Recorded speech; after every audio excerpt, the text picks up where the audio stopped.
This is David Patrick Fitzstock Charts market video update for May 1st, 2019. We are in a 23-day uptrend.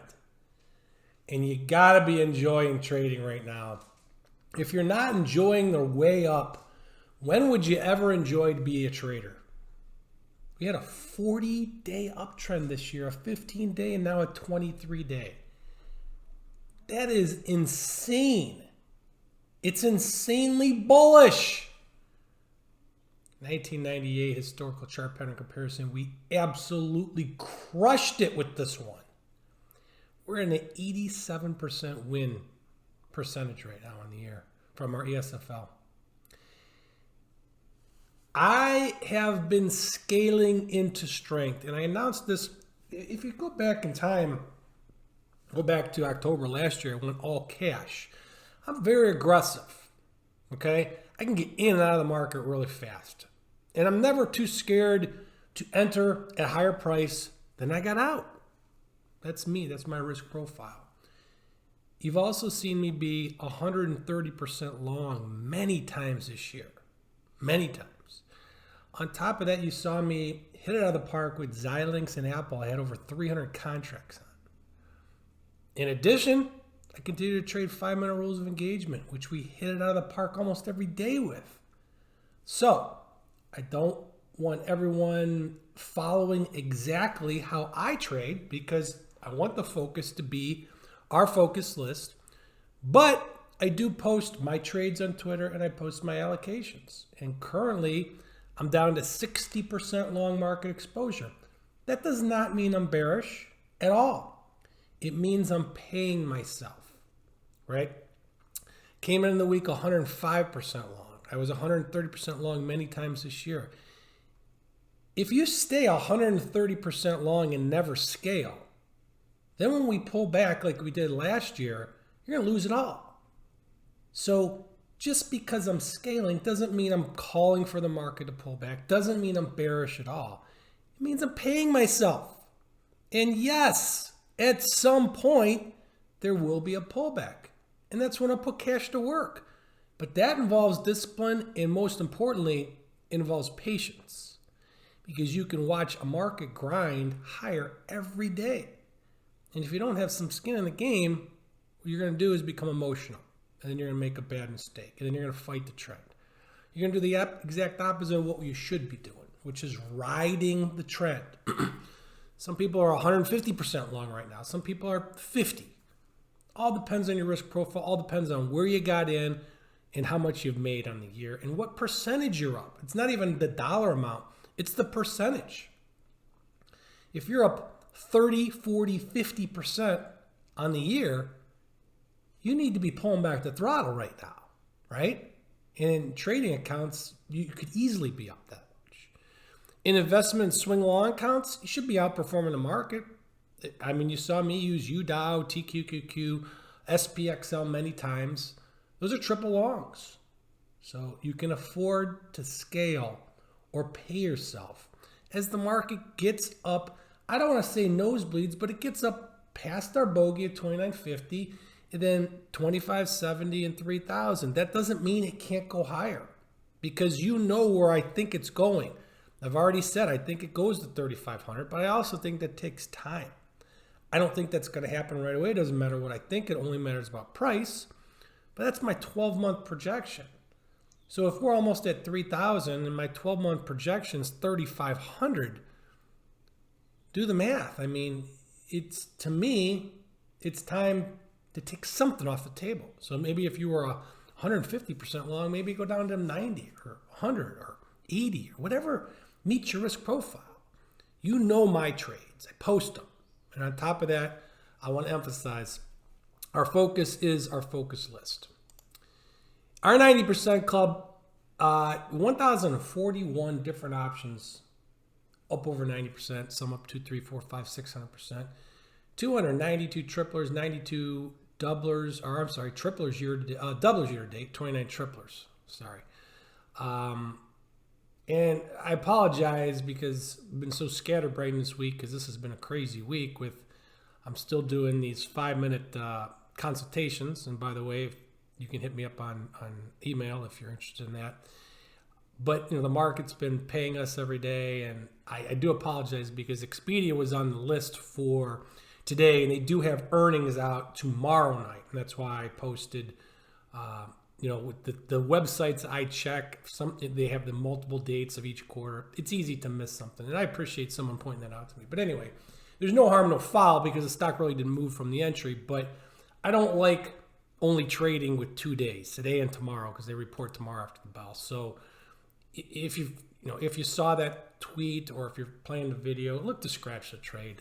I don't want anybody to take event risk and risk principal into event risk.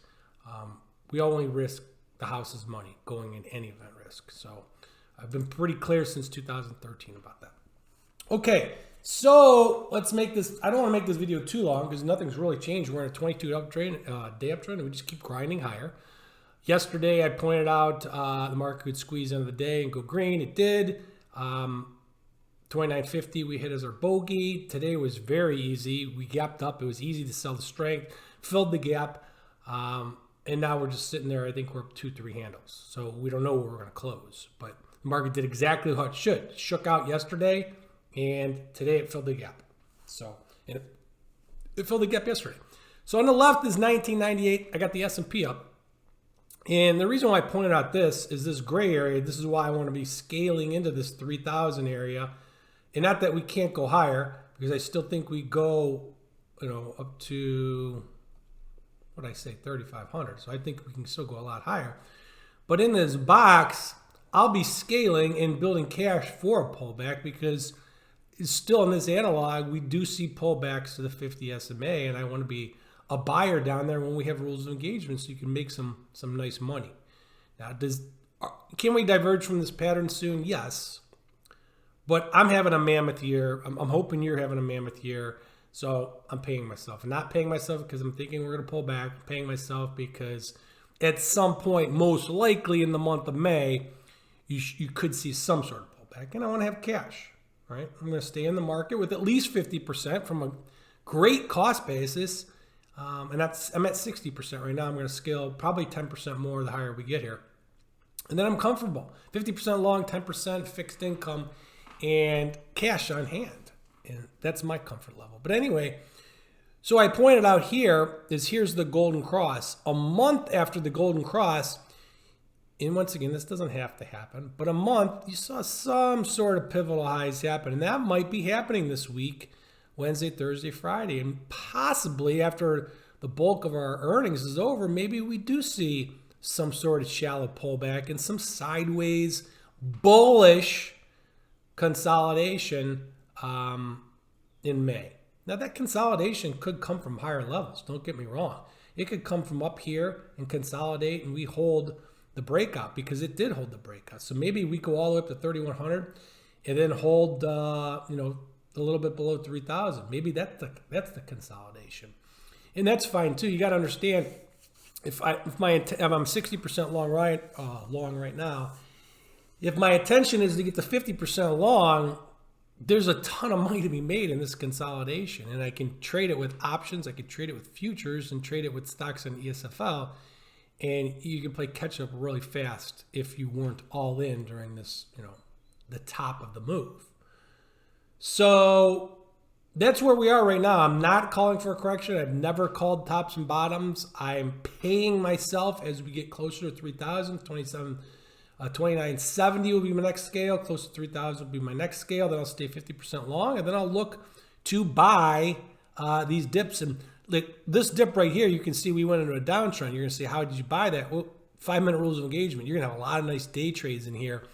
If we get above 3,000, we start zigzagging, there's going to be a lot of nice day trades.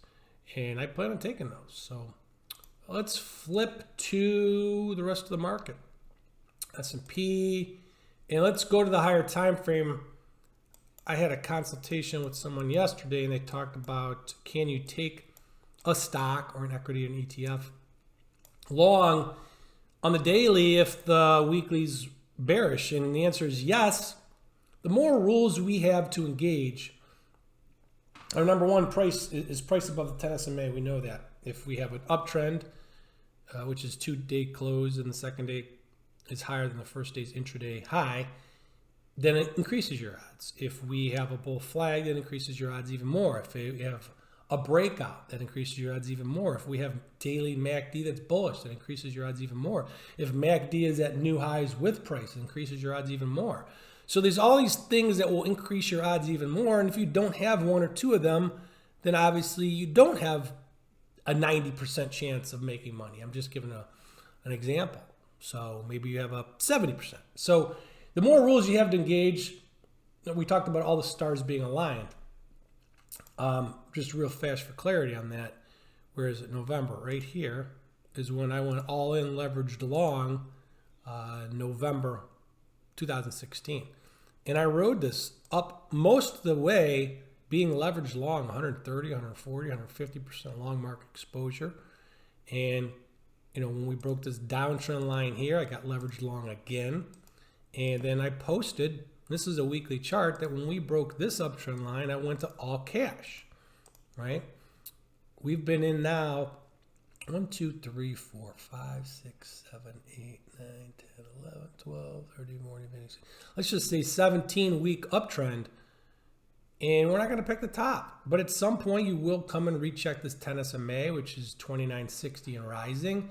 And most likely, it's going to be a buying opportunity. Let's just really real fast scroll back to 1998 to see what that weekly chart looked like. And you can see that consolidation that I have highlighted there for the daily. What did we do? We came in, we touched that 10 SMA we were talking about, and they were buying opportunities. 1, 2, 3, 4. 4 buying opportunities, and you finally look like you might have closed below it or broke it intra-week. And if you waited for price strength confirmation, then there were some more opportunities to add. And this thing went much higher. And we talked about our measured move on the S&P is 3,500 plus. And I do think over the next 12 months that we still get there. Okay, so let's fly through the daily charts. There's the NASDAQ, continues to grind higher almost every day.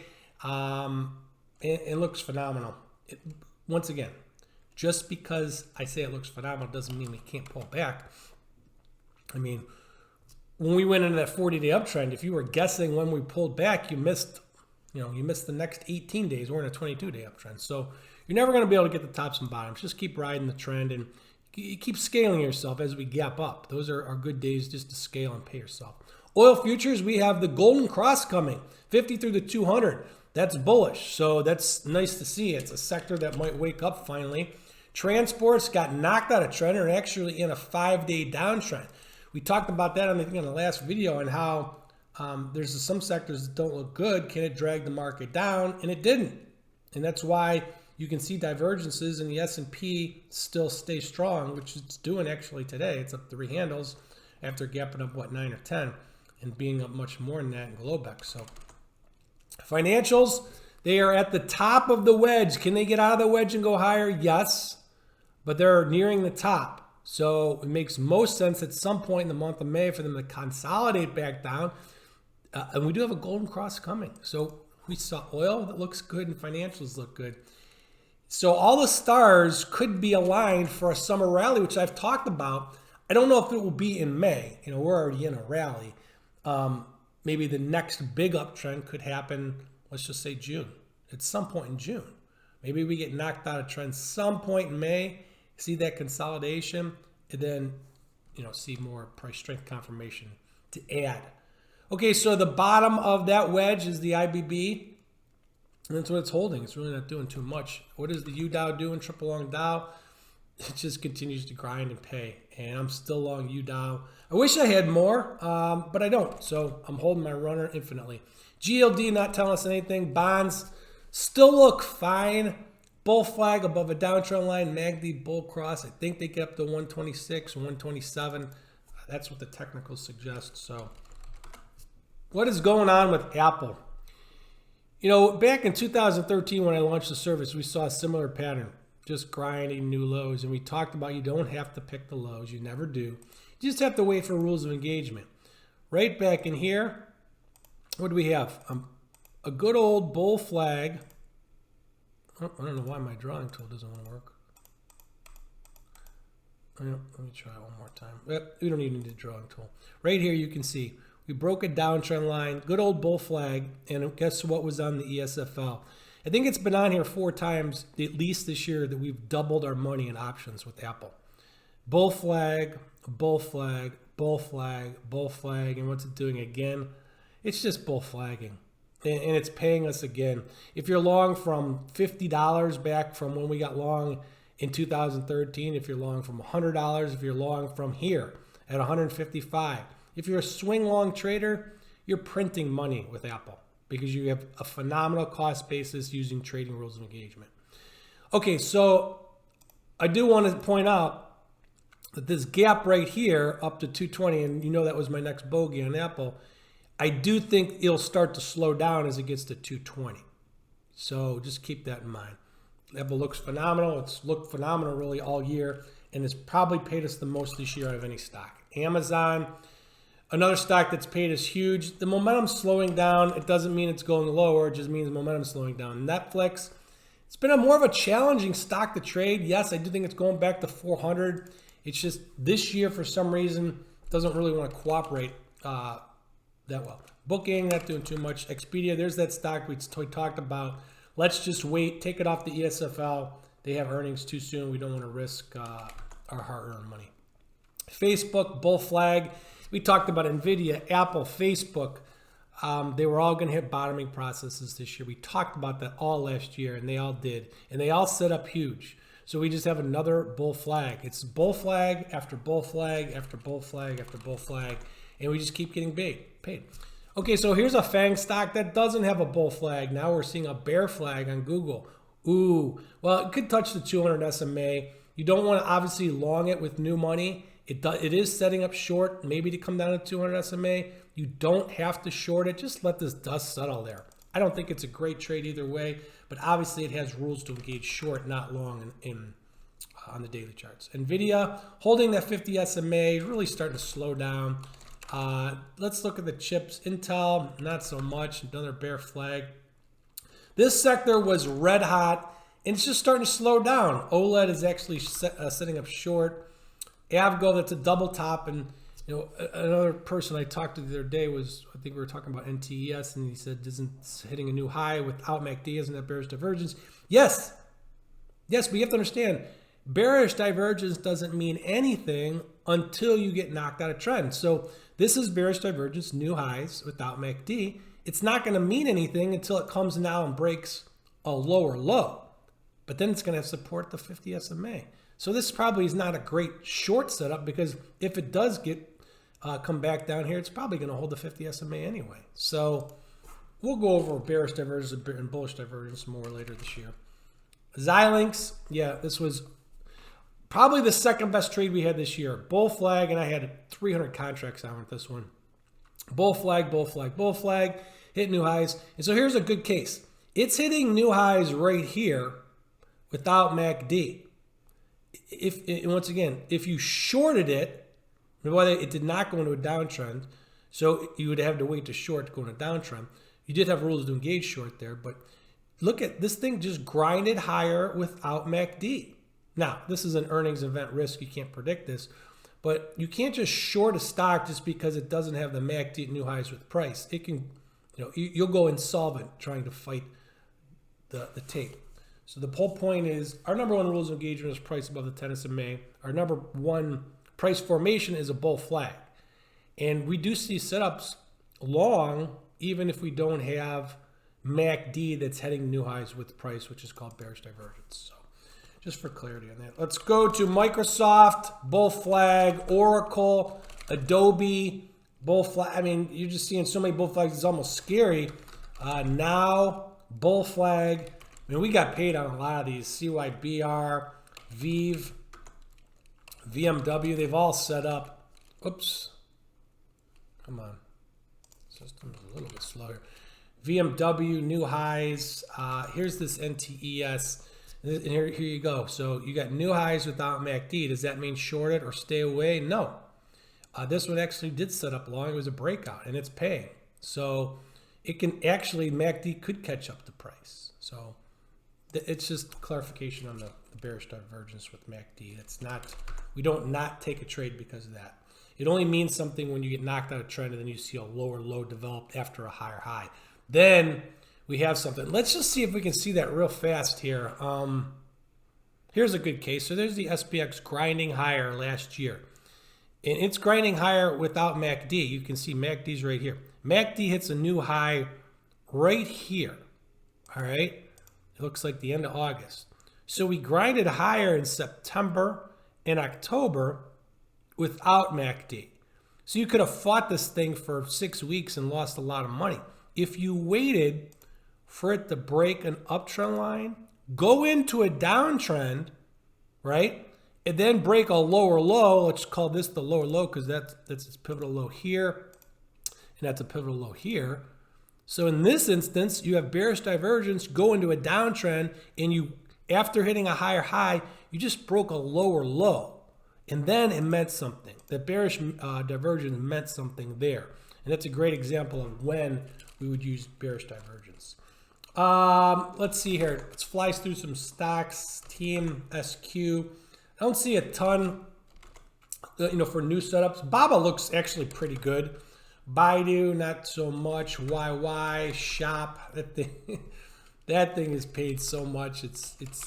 There's some of these stocks like Wix. I mean, they just keep going higher. At some point, what's going to have to happen is you're going to see some volatility pick up, and then these things are going to pull back because at some point the move on the way up gets exhausted, and we're never going to pick the top. But we all know what happens. Volatility comes in, and then the market pulls back. So. Look at the banks. They look fine. They have not been a go-to sector for us this year. MasterCard and Visa look great. And these are going to be interesting because, you bring up the bearish, I brought up the bearish divergence scheme. These won't mean anything until we get below here. Now, you're seeing 2 red candles after MACD not at new highs with price. So they can easily pull back the 10 SMA. But unfortunately, that bearish divergence is not going to mean a whole lot until we see a lower low. CME, there's really nothing to say about these. ICE, that's a double top. Let's look at some oils. COP, PSX, Diamond Offshore, Rig, Halliburton, Oxy. Most of these look bad. So the XLE does look bad, but oil futures look fine. So that sector does not look good. MGM, Las Vegas Sands, Win. So XLE and IYT actually are divergent from the market. We don't know if that's going to mean anything. Amgen had earnings. The stock looks lower. Aluminum, REGN. That whole sector doesn't look phenomenal. Alexion. Yeah, I don't see anything new there. CMG. Twillo. That's a nasty reversal there.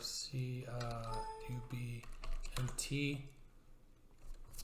So here you go. I mean, this whole move came without MACD at new highs. So 150 to 175 almost. That's a big move. It went without MACD. Now, it would set up short below here, and then this hold bearish divergence would mean something, for a bigger pullback, maybe to test 140. So let's see here. Lyft just didn't engage after the ESFL keeps grinding. Docu, and let's just talk about the market. So to me, the market remains bullish. I do believe, and I'm not predicting a top, that some sort of exhaustion pattern should happen between today and let's call it middle of May. Okay, can we go 200 handles higher or 150 handles higher before that exhaustion happens? Yes. Can the exhaustion happen right now and pull back starting today into next week? Absolutely. I am not being aggressive right now. I am paying myself for being aggressive early in uptrends. By the way, I had a nice consultation with someone the other day, multiple ones, about when I get into the market, as you see on Twitter, I get in the indexes first. SPXL, TQQQ, UDOW, Spiders, QQQ, whatever it is. I get in the index, then I test the waters with stocks because I want to participate on these. This is a 40-day uptrend, 15-day uptrend, 22-day uptrend. I need to stay long the market, right? I'm aggressive here. As we get exhausted, I'm not aggressive. So let's just see. Scaling, and see how we got exhausted here? So if I scaled in this area, basically there was price strength confirmation. So at some point, if we pull back, and then see price strength confirmation, I got a lot of money. Well, I got some money to put to work. So that's basically it for the market video update. It's been a huge year, and you should be high stacked with profits. I did say April was our month that I was going to do the 5-minute consultations if you needed help with anything with the methodology. We are in the first week of May, so if you missed April and you want to catch up with some kind of, whether you have questions about the methodology or anything you want to pick my brain on, just hit me up on an email. That's all I have for you, the market video update. Have a great day.